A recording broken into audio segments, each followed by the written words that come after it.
Assalamualaikum warahmatullahi wabarakatuh. Nama saya Puan Siti Nurashiki binti Muhammad Kamaluddin, merupakan guru bimbingan dan kaunseling yang sekarang berkhidmat di SMK Teluk Gaduh, Kelang.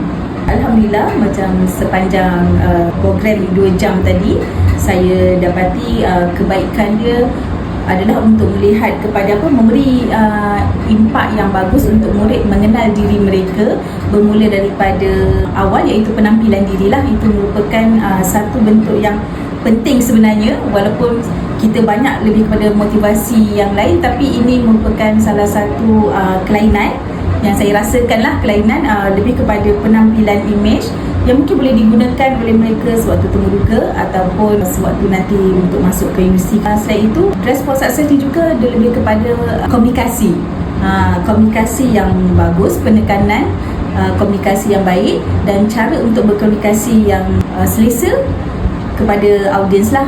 Daripada perspektif penceramah pula yang saya lihat berpengalaman, nampak dari segi berpengalaman tu penting lah. Lepas tu dan bersahaja, dari segi penampilan pun kita boleh nampak sangat sesuai dengan apa yang kita sampaikan hari ini, maksudnya program hari ini sesuai dengan penampilan penceramah. Dan kalau nak kata overall semua okey lah, semua terbaik.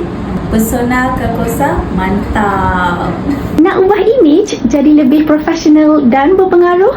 Klik link di bio untuk akses eksklusif.